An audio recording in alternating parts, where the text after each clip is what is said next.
ಮತ್ತೆ ನಾನು technical session ನಲ್ಲಿ ಟೆಕ್ನಿಕಲ್ ಆಗಿ ಮಾತಾಡ್ತೇನೆ, ಈಗ ಹೆಚ್ಚಿಗೆ ಮಾತಾಡ್ಲಿಕ್ಕೆ ಹೋಗೋದಿಲ್ಲ. ಮುಂದೆ ಈಶ್ವರ ಖಂಡ್ರೆ ಸಾಹೇಬರು ಇದಕ್ಕೆ ಚಾಲನೆ ಕೊಡ್ತಾರೆ. ಈ ಪರಂಪರೆಯನ್ನ ಉಳಿಬೇಕು, ಬೆಳಿಬೇಕು, ಮುಂದಿನ ಪೀಳಿಗೆಗೆ ಈ ಜ್ಞಾನವನ್ನ ನಾವು ಹೇಗೆ ಹಂಚಬೇಕು ಅಂತ ಈ ಸಂದರ್ಭದಲ್ಲಿ ಹೇಳಿ, ನಮ್ಮೆಲ್ಲರಿಗೆ ಅನಂತ ಕೃತಜ್ಞತೆಗಳನ್ನು ಹೇಳಿ, ನಮ್ಮ ಸಚಿವರಿಗೆ ಮತ್ತೊಮ್ಮೆ ಶುಭಕಾಮನೆಗಳನ್ನು ಹೇಳ್ತಾ ನನ್ನ ಮಾತುಗಳನ್ನ ಮುಗಿಸ್ತೇನೆ. ನಮಸ್ಕಾರ. ಜೈ ಹಿಂದ್, ಜೈ ಭಾರತ್.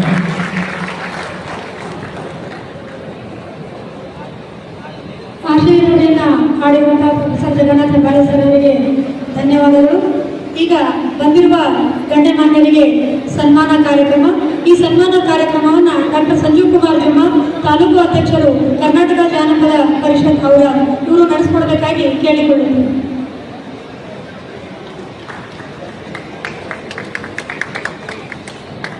ಕ್ಷಮಿಸಬೇಕು.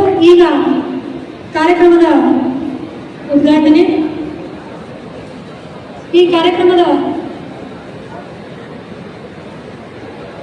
ಕಾರ್ಯಕ್ರಮದ ಉದ್ಘಾಟನೆಯನ್ನ ನಡೆಯಲಿದೆ. ಈ ಉದ್ಘಾಟನೆಯನ್ನ ಶ್ರೀ ಈಶ್ವರ್ ಖಂಡ್ರೆ ಸರ್ ಅವರು, ಮಾನ್ಯ ಅರಣ್ಯ ಪರಿಸರ ಹಾಗೂ ಜೀವಿಶಾಸ್ತ್ರಿ ಹಾಗೂ ಬೀದರ್ ಜಿಲ್ಲಾ ಉಸ್ತುವಾರಿ ಸಚಿವರು, ಕರ್ನಾಟಕ ಸರ್ಕಾರ ಇವರು ತುಂಬ ಹೃದಯದ ಧನ್ಯವಾದಗಳನ್ನು ಅರ್ಪಿಸ್ತಾ, ಈಗ ಇಂದಿನ ಈ ಒಂದು ಸಮ್ಮೇಳನದ ಮೊದಲ ಗೋಷ್ಠಿ, ಈ ಮೊದಲ ಗೋಷ್ಠಿಯ ಸಂವಾದಕರಾಗಿ ವೇದಿಕೆ ಮೇಲೆ ಕೆಲ ವೈದ್ಯರನ್ನ ನಾನು ಬರಮಾಡ್ಕೊಳ್ತಾ ಇದ್ದೇನೆ. ದಯಮಾಡಿ ವೈದ್ಯರು ವೇದಿಕೆಯ ಹಿಂಭಾಗದಲ್ಲಿರುವಂತಹ ಆಸನದಲ್ಲಿ ಆಸೀನರಾಗಲು ನಾನು ನಿಮ್ಮಲ್ಲಿ ವಿನಂತಿಸಿಕೊಳ್ತಾ ಇದ್ದೇನೆ. ವೈದ್ಯ ಹರೀಶ್ ಬಾಬು ಕೋಲಾರ ಜಿಲ್ಲೆ, ವೈದ್ಯ ಕಾಶಿನಾಥ್ ಕಲಬುರಗಿ ಜಿಲ್ಲೆ, ವೈದ್ಯ ಮೊಹಮ್ಮದ್ ಸಾದಿಕ್ ಶಿವಮೊಗ್ಗ ಜಿಲ್ಲೆ, ವೈದ್ಯ ಮೊಹಮ್ಮದ್ ಇಸ್ಮಾಯಿಲ್ ಮುಲ್ಲಾ ಹಾವೇರಿ, ವೈದ್ಯ ಶ್ರೀ ಬಸವ ನಾಗಿದೇವ ಶರಣರು ಚಿತ್ರದುರ್ಗ, ವೈದ್ಯ ರುದ್ರಯ್ಯ ಪಿ ಹಿರೇಮಠ್ ಕೊಪ್ಪಳ ಜಿಲ್ಲೆ, ಹಾಗೆಯೇ ವೈದ್ಯ ಈಶ್ವರಯ್ಯ ಚದುರಯ್ಯ ಮಠಪತಿ ವಿಜಯಪುರ, ಹಾಗೆಯೇ ವೈದ್ಯ ಕೆ ಈರಣ್ಣ ಚಿತ್ರದುರ್ಗ. ಇವರೆಲ್ಲರೂ ವೇದಿಕೆ ಮೇಲೆ ಬರಬೇಕಾಗಿ ನಾನು ನಿಮ್ಮಲ್ಲಿ ಮತ್ತೊಮ್ಮೆ ಕೇಳಿಕೊಳ್ತಾ ಇದ್ದೇನೆ. ಈಗ ಈ ವೇದಿಕೆಯ ಮೊದಲ ಗೋಷ್ಠಿಯ ಪ್ರಾಸ್ತಾವಿಕ ನುಡಿ ಶ್ರೀ ಆನಂದ್ ಹೇರೂರ್, ಕಲ್ಯಾಣ ಕರ್ನಾಟಕ ಪಾರಂಪರಿಕ ವೈದ್ಯ ಪರಿಷತ್ನ ಘನಾಧ್ಯಕ್ಷರಿಂದ. ಓಂ ಧನ್ವಂತರೇ ನಮಃ.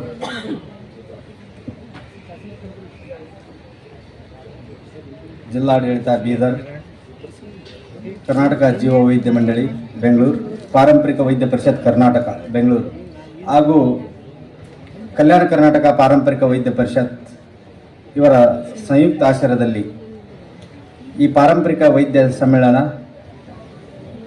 ಬೀದರ್ನಲ್ಲಿ ಏನು ನಡೀತಾ ಇದೆ, ಇದು ತುಂಬ ಅದ್ಭುತವಾಗಿ ಯಶಸ್ವಿಯಾಗಿ ನೆರವೇರಿದೆ. ಈ ಒಂದು ಗೋಷ್ಠಿಯ ವಿಷಯ ನಮ್ಮ ವೈದ್ಯರು ಪರಿಪೂರ್ಣವಾಗಿ ಅರ್ಥೈಸಿಕೊಂಡು ಇದನ್ನು ನಿಮ್ಮ ವೈದ್ಯಕೀಯಲ್ಲಿ ಅಳವಡಿಸಿಕೊಂಡು ನಿಮ್ಮ ವೈದ್ಯ ವೃತ್ತಿಯನ್ನು ಮುಂದುವರಿಸುತ್ತಾ ತಾವು ಸಾಗಿದಲ್ಲಿ ನೀವು ಪರಿಪೂರ್ಣ ವೈದ್ಯರಾಗ್ತೀರಿ. ಈ ಒಂದು ಗೋಷ್ಠಿಯಲ್ಲಿ ಕೊಟ್ಟಂಥ ವಿಷಯಗಳನ್ನು ನಾನು ಆಗಲೇ ಆ ವೇದಿಕೆ ಮೇಲೆ ಹೇಳಿದ್ದೆ. ಆ ವಿಷಯದ ಬಗ್ಗೆ ಪರಿಪೂರ್ಣವಾಗಿ ನಮ್ಮ ವೈದ್ಯರಿಗೆ ತಿಳಿಸ್ಕೊಡ್ಬೇಕು. ಏನು ರೋಗ ಇದೆ, ಆ ರೋಗದ ಲಕ್ಷಣಗಳು, ಅದಕ್ಕೆ ಚಿಕಿತ್ಸೆಯನ್ನು ಸಂಪೂರ್ಣವಾಗಿ ತಿಳಿಸೋದ್ರಿಂದ ನಮ್ಮ ವೈದ್ಯರಿಗೂ ಕೂಡ ಜ್ಞಾನ ಇನ್ನೂ ಹೆಚ್ಚಾಗುತ್ತೆ. ಅವರು ಕೂಡ ಒಬ್ಬ ಪರಿಪೂರ್ಣ ವೈದ್ಯರಾಗ್ತಾರೆ ಅಂತೇಳಿ ತಿಳಿಸ್ತೀನಿ. ಈಗ ನಾನು ಈ ಒಂದು ಗೋಷ್ಠಿ ಬಗ್ಗೆ ಯಾಕಂದ್ರೆ ಸಮಯದ ಅಭಾವದಿಂದ ಸಂಕ್ಷಿಪ್ತವಾಗಿ ನಾನು ಮಾಡ್ತಾ ಇದ್ದೀನಿ. ನಾನು ಈಗ ಜೀವ ವೈವಿಧ್ಯ ಮಂಡಳಿ ಬಗ್ಗೆ ನಾನು ಸ್ವಲ್ಪ ನಡುವೆ ಬಂದು ಮಾತಾಡಿದೆ. ಅದು ಅವಶ್ಯಕತೆ ಇತ್ತು ತಮಗೆ ಅಂತ ಕಾರಣಕ್ಕೆ ನಾನು ಮಧ್ಯೆ ಬಂದೆ. ಈ ಒಂದು ಜೀವ ವೈವಿಧ್ಯ ಮಂಡಳಿ ಏನು ಸಮಿತಿ ರಚನೆ ಆಗುತ್ತಲ್ಲ ಪಂಚಾಯತಿ ವ್ಯಾಪ್ತಿಯಲ್ಲಿ, ನಾನೊಬ್ಬ ಕಲ್ಯಾಣ ಕರ್ನಾಟಕ ಪಾರಂಪರಿಕ ವೈದ್ಯ ಪರಿಷತ್ ಅಧ್ಯಕ್ಷ ಆಗಿರೋದ್ರಿಂದ ನನಗೆ ಕಾಲುಗಳು ಬರ್ತಾ ಇದ್ದಾವೆ. ನಮ್ಮ ಪೀಡಿಗಳು ಯಾರೂ ಹಚ್ಕೊಳ್ತಾ ಇಲ್ಲ, ಇದ್ರದ್ದು ಏನು ವಿಷಯನೇ ಗೊತ್ತಿಲ್ಲ, ನಾವು ಹೆಂಗೆ ರಚನೆ ಮಾಡೋದು ಅಂತ ಒಂದು ಹೇಳ್ತಾ ಇದ್ದಾರೆ.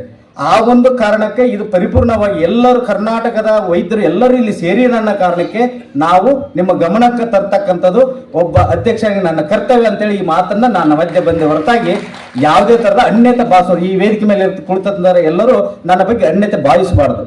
ಒಂದ್ ವೇಳೆ ಭಾವಿಸಿದ್ರು ಕೂಡ ನಾ ತಪ್ಪು ಮಾಡಿಲ್ಲ ಅಂತ ನನಗೆ ನಾ ಸಮರ್ಥನೆ ಮಾಡಿಕೊಳ್ಳೋದು. ಯಾಕಂದ್ರೆ ನಮಗೆ ಇನ್ನೂ ಕೂಡ ಜ್ಞಾನದ ಕೊರತೆ ಇದೆ.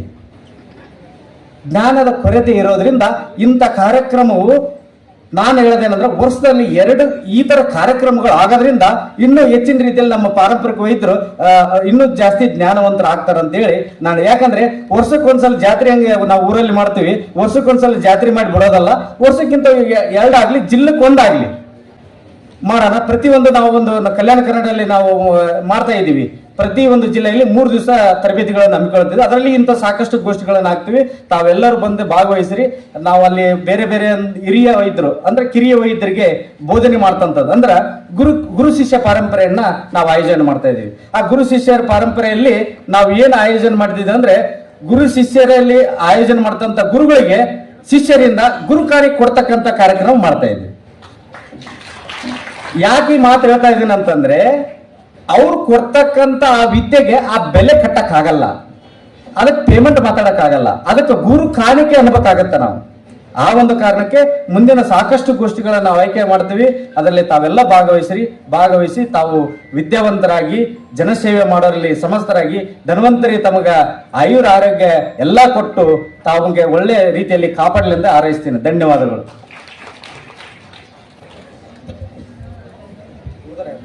ಕಲ್ಯಾಣದ ಕರುನಾಡಿನ ಅವನತಿಯ ಹಂಚಿನಲ್ಲಿ ಇದ್ದಾಗ, ಚದುರಿ ಹಂಚಿ ಹೋದಾಗ ಪಾರಂಪರಿಕ ವೈದ್ಯ ಪದ್ಧತಿಯನ್ನ ಕಲ್ಯಾಣದ ನಾಡಿನಾದ್ಯಂತ ಕಲ್ಯಾಣ ಕರ್ನಾಟಕ ಪಾರಂಪರಿಕ ವೈದ್ಯ ಪರಿಷತ್ತು ಅನ್ನುವಂಥ ಒಂದು ಪರಿಷತ್ತನ್ನ ಕಟ್ಟಿ ಇಡೀ ಕಲ್ಯಾಣ ಕರ್ನಾಟಕದ ಉದ್ದಗಲಕ್ಕೂ ಅಲೆದಾಡಿ ಈ ಭಾಗದಲ್ಲಿ ಕಲ್ಯಾಣ ಕರ್ನಾಟಕದ ಪಾರಂಪರಿಕ ವೈದ್ಯರಿಗೆ ನ್ಯಾಯವನ್ನ ಒದಗಿಸಿ ಕೊಡುವಂಥ ಕಾರ್ಯದಲ್ಲಿ ನಿಜಕ್ಕೂ ಸಾಕಷ್ಟು ಶ್ರಮವನ್ನ ವಹಿಸಿದಂಥ ಈ ಒಂದು ವೇದಿಕೆಯನ್ನು ಉದ್ದೇಶಿಸಿ ಪ್ರಾಸ್ತಾವಿಕ ನುಡಿಯನ್ನ ನುಡಿದಂಥ ಕಲ್ಯಾಣ ಕರ್ನಾಟಕ ಪಾರಂಪರಿಕ ವೈದ್ಯ ಪರಿಷತ್ತಿನ ಅಧ್ಯಕ್ಷರಾದಂಥ ಆನಂದ್ ಸರ್ ಅವರಿಗೆ ತುಂಬ ಹೃದಯದ ಧನ್ಯವಾದಗಳನ್ನು ಅರ್ಪಿಸುತ್ತಾ, ಹಾಗೆಯೇ ಅವರಿಗೆ ಈ ಒಂದು ವೇದಿಕೆಯಲ್ಲಿ ಗೌರವದ ನೆನಪಿನ ಕಾಣಿಕೆಯನ್ನ ನೀಡಿ ಗೌರವಿಸಬೇಕು ಅಂತ ಹೇಳಿ ನಾನು ಅವರಲ್ಲಿ ಕೇಳಿಕೊತಾ ಇದ್ದೀನಿ.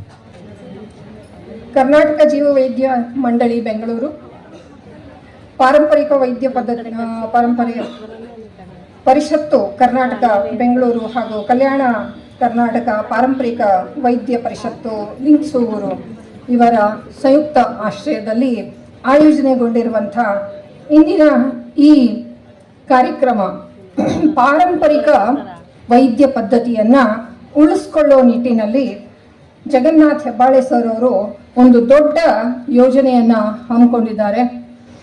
ಅವರು ಕೂಡ UGCಯಿಂದ ಒಂದು ಪ್ರಾಜೆಕ್ಟ್ ತಗೊಂಡು ಕೆಲಸ ಮಾಡಿದ್ರು. ನಾನು ಕಲಬುರಗಿ ಜಿಲ್ಲೆಯ ಜಾನಪದ ವೈದ್ಯ ಅಂಥೇಳಿ UGCಯಿಂದ ಒಂದು ಪ್ರಾಜೆಕ್ಟ್ ತಗೊಂಡು ಕೆಲಸ ಮಾಡಿದ್ದೆ. ಹಾಗಾಗಿ ಇವತ್ತು ಈ ವೇದಿಕೆಯಲ್ಲಿ ನನಗೆ ಅವಕಾಶ ಸಿಕ್ಕಿದೆ.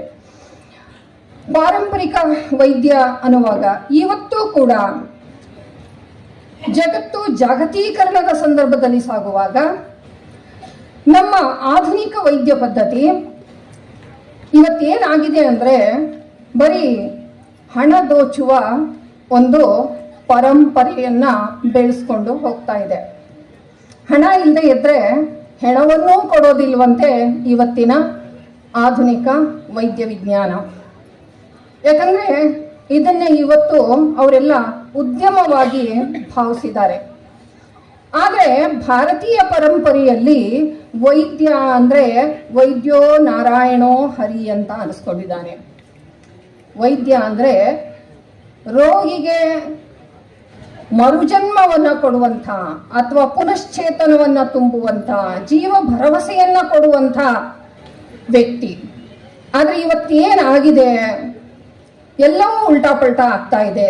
ಆಧುನಿಕ ಸಂದರ್ಭದಲ್ಲಿ ಎಲ್ಲವೂ ಕೂಡ ವಿಪರೀತಗಳನ್ನು ಎದುರಿಸುವಂಥ ಒಂದು ಸಂದರ್ಭಗಳನ್ನು ನಾವು ನೋಡ್ತಾ ಇದ್ದೇವೆ. ಇದಕ್ಕೆ ಕೆಲವು ಘಟನೆಗಳನ್ನು ಹೇಳಿ ನಾನು ಒಂದಷ್ಟು ಮಾತು ಇಲ್ಲಿ ಆಡಲಿಕ್ಕೆ ಬಯಸ್ತೇನೆ. ನನಗೆ ಏನಾಗಿತ್ತು ಅಂದರೆ ಹಿಮ್ಮಡಿ ನೋವು ಸುಮಾರು 30 ವರ್ಷದಿಂದ ಕಾಡ್ತಾ ಇತ್ತು. ಆಗಾಗ ಬರ್ತಾ ಇತ್ತು, ಹೋಗ್ತಾ ಇತ್ತು. ನಾನು ನಮ್ಮ ಆರ್ಥೋ ಡಾಕ್ಟರ್ಗೆ ತೋರಿಸಿದೆ.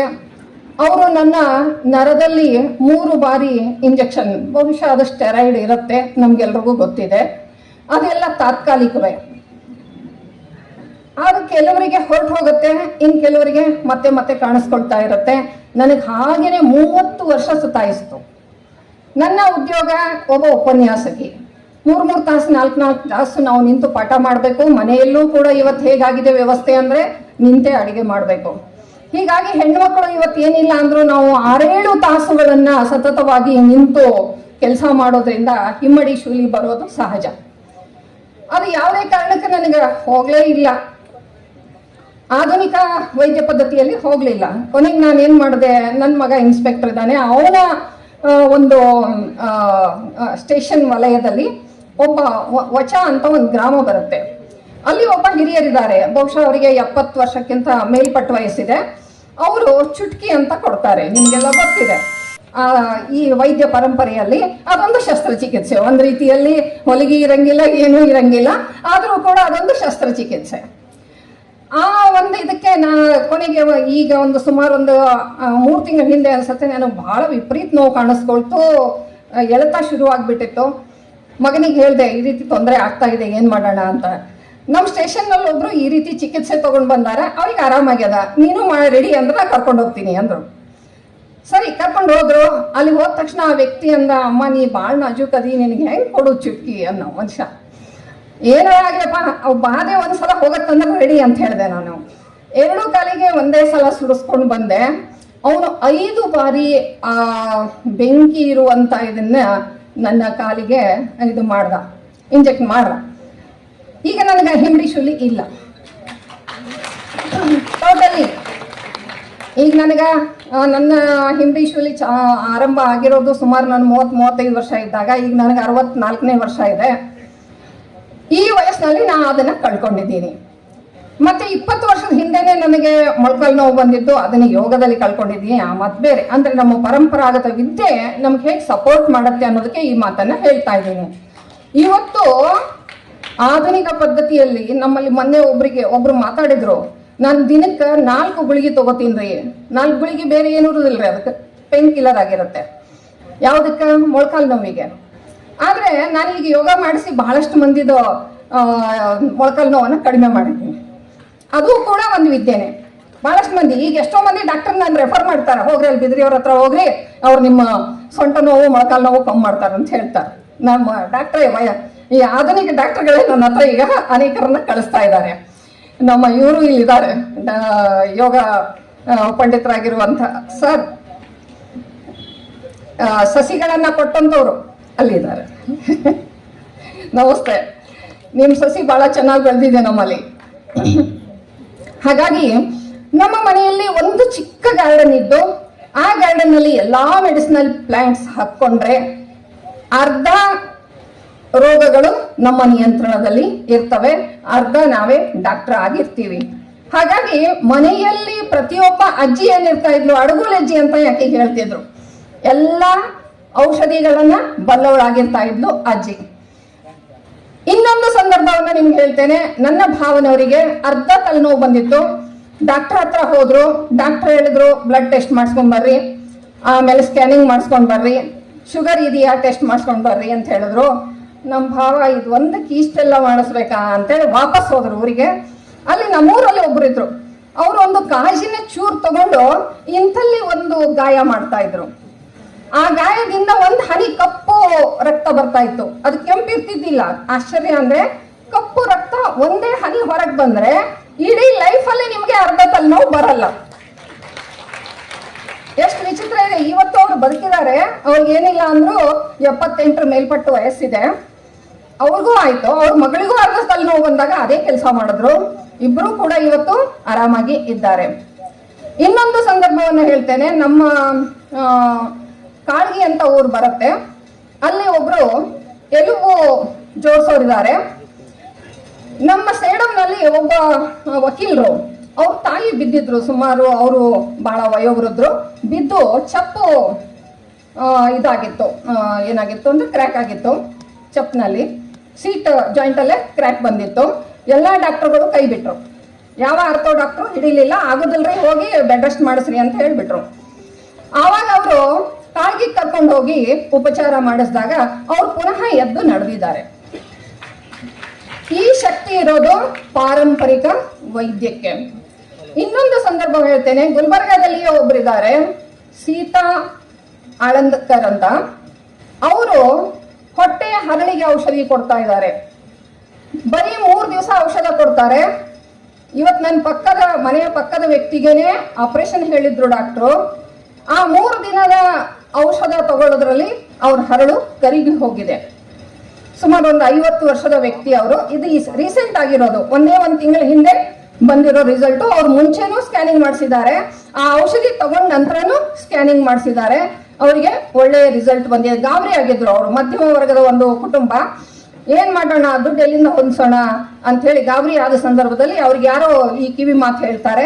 ಅವ್ರು ಹೋಗಿ ಔಷಧಿ ತಗೊಂಡಿದ್ದಾರೆ, ಕಡಿಮೆ ಆಗಿದೆ.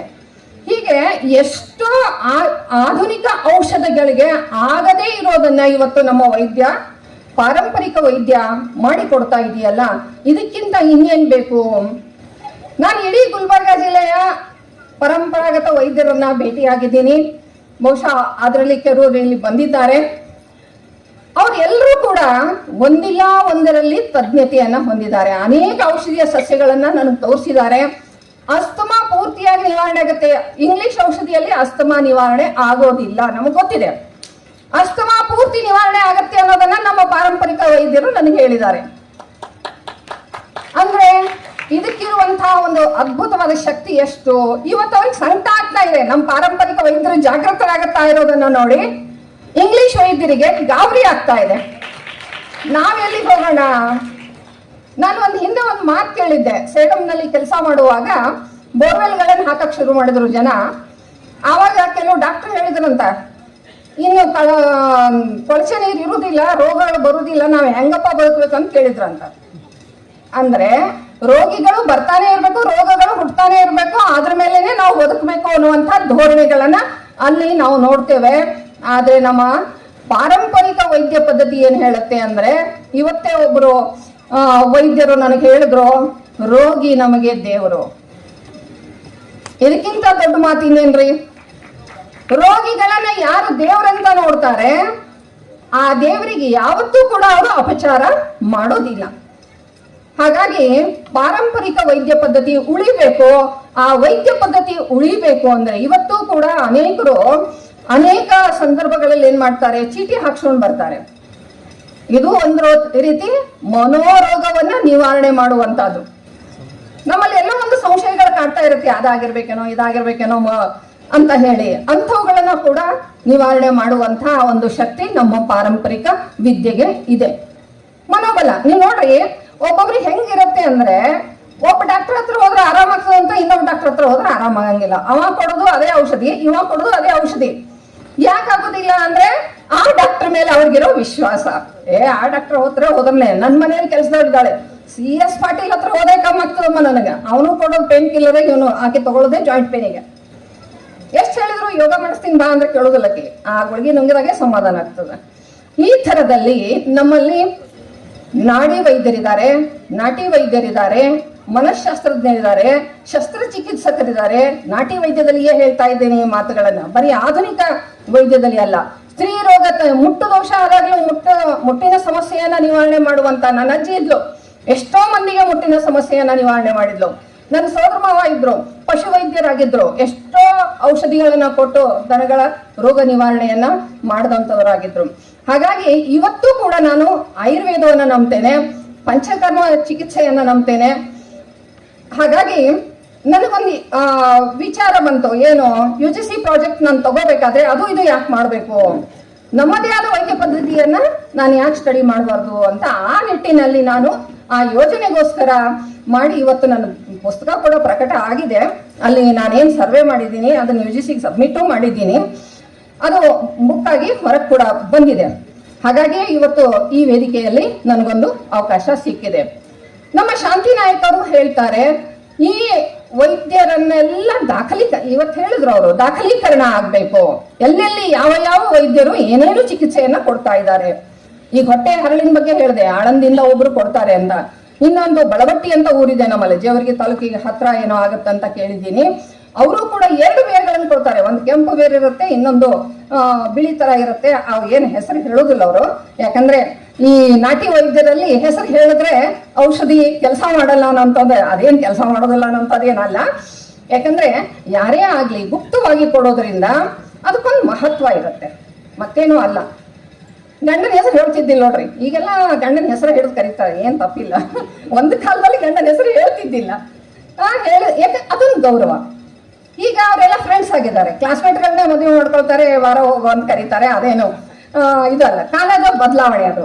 ಹಾಗೆ ವೈದ್ಯ ಪದ್ಧತಿಯಲ್ಲೂ ಕೂಡ ಈಗ ಅವರೆಲ್ಲ ಹೆಸರು ಹಿಡ್ದ ಕೊಡ್ಬೇಕಾಗ್ತದೆ, ಇಂಥ ರೋಗಕ್ಕೆ ಇಂಥದ ಕೊಡ್ರಿ ಅಂತ. ಹೆಸರು ಹೇಳಲಿಲ್ಲ ಅಂದ್ರೆ ಔಷಧಿ ಯಾಕೆ ತಗೊಳ್ಳೋದು?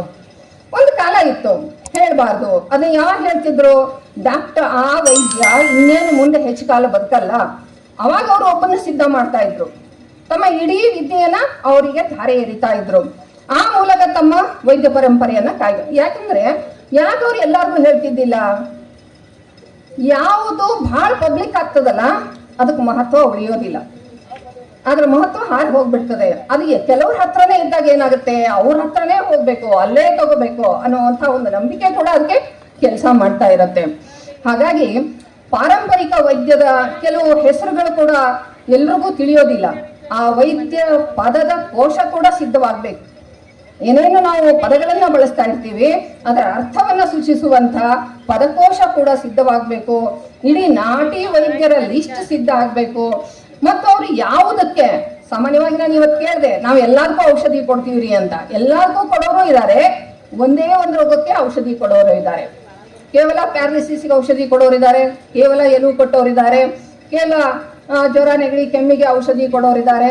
ಹೀಗೆ ಒಂದೊಂದಕ್ಕೆ ಹೇಗೆ ನಮ್ಮಲ್ಲಿ ಸ್ಪೆಷಲಿಸ್ಟ್ಗಳಿದಾರೋ ಆ ರೀತಿಯಲ್ಲಿ ಪಾರಂಪರಿಕ ವೈದ್ಯದಲ್ಲೂ ಕೂಡ ಸ್ಪೆಷಲಿಸ್ಟ್ಗಳಿದ್ದಾರೆ. ಚಾಲೆಂಜ್ ಮಾಡಿ ರೋಗಗಳನ್ನ ನಿವಾರಣೆ ಮಾಡುವಂಥವರು ಕೂಡ ಇದ್ದಾರೆ. ಎಲುಬುಗಳನ್ನು ಕಟ್ಟುವಂಥದ್ದು ಕೂಡ ಈಗ ನಾನು ಈಗಾಗಲೇ ನಿಮಗೆ ಹೇಳಿದೆ. ಹೀಗಾಗಿ ಪಾರಂಪರಿಕ ವೈದ್ಯವನ್ನ ಉಳಿಸ್ಕೊಳ್ಬೇಕಾದ ಅನಿವಾರ್ಯತೆ ಇದೆ. ಉಳಿಸ್ಕೊಳ್ದೆ ಹೋದ್ರೆ ಈ ಆಧುನಿಕ ವೈದ್ಯರಿಂದ ನಾವು ಬಹಳಷ್ಟು ಶೋಷಿಸಲ್ಪಡ್ತೇವೆ ಮತ್ತು ಒಂದು ದೊಡ್ಡ ವಿದ್ಯೆಯನ್ನ ನಾವು ಕಳ್ಕೊಳ್ತೇವೆ. ಅದು ಕಡಿಲಾರ್ದಂಗೆ ಇರ್ಬೇಕಾದ್ರೆ ಇದೊಂದು ದೊಡ್ಡ ಸಂಪತ್ತು, ಇದೊಂದು ನಿಧಿ, ಇದನ್ನ ಕಾಯ್ಕೊಳ್ಬೇಕಾದ ದೊಡ್ಡ ಜವಾಬ್ದಾರಿ ನಮ್ಮ ಮೇಲೆ ಇದೆ. ನಮ್ಮ ಮುಂದಿನ ಸಂದರ್ಭದಲ್ಲಿ ಅದನ್ನ ಉಳಿಸ್ಕೊಂಡು ಬೆಳೆಸ್ಕೊಂಡು ಹೋಗುವಂತಾಗ್ಲಿ ಅಂತ ಆಶಿಸ್ತಾ ವೇದಿಕೆಗೆ ಧನ್ಯವಾದಗಳನ್ನು ಹೇಳ್ತೇನೆ. ಬಹಳ ಅದ್ಭುತವಾಗಿ ನುಡಿದರೆ ಮುತ್ತಿನ ಹಾರದಂತಿರಬೇಕು, ನುಡಿದರೆ ಮಾಣಿಕ್ಯದ ದೀಪ್ತಿಯಂತಿರಬೇಕು, ನುಡಿದರೆ ಸ್ಫಟಿಕದ ಸಲಾಕಿಯಂತಿರಬೇಕು ಅನ್ನುವಂತೆ ಬಹಳ ಅದ್ಭುತವಾಗಿ ತಮ್ಮ ಮಾತುಗಳಲ್ಲಿ ಪಾರಂಪರಿಕ ವೈದ್ಯರ ಬಗ್ಗೆ ವಿವರಿಸಿದಂಥ ಶ್ರೀಮತಿ ಚಂದ್ರಕಲಾ ಬಿದ್ರಿ ಅವರಿಗೆ ತುಂಬ ಹೃದಯದ ಧನ್ಯವಾದಗಳನ್ನು ಅರ್ಪಿಸ್ತಾ, ಹಾಗೆಯೇ ಖ್ಯಾತ ನಾಡಿ ಪರೀಕ್ಷೆ ತಜ್ಞರಾಗಿ ಪ್ರಾಚೀನ ಆಯುರ್ವೇದದ ತಂತ್ರವಾಗಿರುವಂಥ ದೈಹಿಕ, ಮಾನಸಿಕ ಮತ್ತು ಭಾವನಾತ್ಮಕ ಸಮತೋಲನಗಳನ್ನು, ವ್ಯಕ್ತಿಯ ರೋಗಗಳನ್ನು ನಿಖರವಾಗಿ ಪತ್ತೆ ಹಚ್ಚುವಂಥ ನಾಡಿ ಪರೀಕ್ಷೆಯ ಪ್ರವೀಣರೂ ಆಗಿರುವಂಥ ಈ ಒಂದು ವೇದಿಕೆಯ ಸಂಪನ್ಮೂಲ ವ್ಯಕ್ತಿಗಳಾಗಿ ಆಗಮಿಸಿರುವಂಥ ಡಾಕ್ಟರ್ DS ಶಿವಸ್ವಾಮಿಯವರು ಈ ವೇದಿಕೆಯನ್ನು ಉದ್ದೇಶಿಸಿ ತಮ್ಮ 2 ನುಡಿಗಳನ್ನು ಹೇಳಬೇಕು ಅಂತ ಹೇಳಿ ನಾನು ಅವರಲ್ಲಿ ಕೇಳ್ಕೊತಾ ಇದ್ದೀನಿ. ಎಲ್ಲ ವೈದ್ಯರು ಎದ್ದು ಹೋಗಬಾರ್ದು, ಯಾಕಂದರೆ ಮುಖ್ಯವಾದ ಗೋಷ್ಠಿ ಮತ್ತು ಮುಖ್ಯವಾದ ವ್ಯಕ್ತಿಗಳು ನಾಡಿ ಚಿಕಿತ್ಸೆ ಬಗ್ಗೆ ಸಂಪೂರ್ಣವಾಗಿ ನಿಮ್ಗೆ ಅಲ್ಪ ಎಷ್ಟು ಅವರು ಸಾಧ್ಯ ಹೇಳ್ಕೊಡ್ತಾರೆ, ಸ್ವಲ್ಪ ಹೇಳ್ರಿ. ಯಾಕಂದರೆ ನೀವು ಬರೀ ಊಟ ಮಾಡಿ 3 ದಿವಸ ಇಲ್ಲೋ ಬಂದು ಹೋಗಿವಂತ ಆಗಬಾರ್ದು. ಇಲ್ಲಿ ಬಂದ ಮೇಲೆ ಒಂದು ಉತ್ತಮವಾದ ಒಂದು ವಿಷಯನ ತಿಳ್ಕೊಂಡು ಹೋಗ್ಬೇಕಂತ ತಮ್ಮಲ್ಲಿ ವಿನಂತಿ.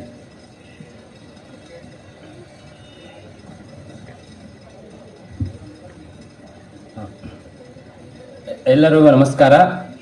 ನಮ್ಮ ಹೆಸರು ಡಾಕ್ಟರ್ ಶಿವಸ್ವಾಮಿ ಅಂತ. ನಾವು ಆಯುರ್ವೇದ ಪಾರಂಪರಿಕ 6ನೇ ತಲೆಮಾರಿನ ನಾಡಿ ವೈದ್ಯರು ಅನ್ನೋಷ್ಟು ಗರ್ವವಾಗಿ ಹೇಳೋಂಥ ಖುಷಿ ಇದೆ. ಯಾಕಂದರೆ ಪ್ರತಿಯೊಬ್ಬರು ಕೂಡ ದಯವಿಟ್ಟು ಅವರವರ ಹಿನ್ನೆಲೆಯನ್ನು ದಾಖಲೆಗಳ ಮಾಡಿ. ಸೊ ನಾನು ಎಲ್ಲ ದಾಖಲೆಗಳು ಮಾಡ್ತಾ ಇದ್ದೀವಿ. ಮತ್ತು 15ನೇ ರಾಜ್ಯ ಮಟ್ಟದ ಪಾರಂಪರಿಕ ವೈದ್ಯ ಸಮ್ಮೇಳನದ ಪರವಾಗಿ ಎಲ್ಲರೂ ನಮ್ಮನ್ನ ಈ ಒಂದು ಸ್ಥಾನಕ್ಕೆ ಕರೆದಿದ್ದೇವೆ. ಪ್ರತಿಯೊಬ್ಬ ವ್ಯಕ್ತಿಗಳಿಗೂ ನಮ್ಮ ಸಂಸ್ಥೆಯ ಪರವಾಗಿ ಧನ್ಯವಾದಗಳನ್ನು ತಿಳಿಸ್ತಾ ಇದ್ದೀನಿ. ಇವತ್ತಿನ ವಿಶೇಷ ನಮಗೆ ಕೊಟ್ಟಿರೋಂಥ ವಿಶೇಷ ಬಂದು ನಾಡಿ ಚಿಕಿತ್ಸೆ ಬಗ್ಗೆ ಹೇಳಿ ಅಂತ. ಇದು ಹೇಗಾಯಿತು ಅಂದರೆ ಇದು 6ನೇ ತಲೆಮಾರು ಅಂತ ಹೇಳಿದ್ದೀನಿ ನಾನು. ನಮ್ಮ ತಂದೆಯವರು ನಮಗೆ ಗುರುಗಳು ಆಯ್ತಾ, ಅವ್ರು ನಮಗೆ ನನ್ನ 12ನೇ ವಯಸ್ಸಿಂದ ಚಿಕ್ಕ ವಯಸ್ಸು ಅಂದರೆ 12ನೇ ವಯಸ್ಸಿಂದ ಕೂಡ ನಮ್ಮ ಕೈಯಲ್ಲಿ ನಮಗೆ ವಿದ್ಯೆ ಕಲಿಸ್ಕೊಟ್ರು.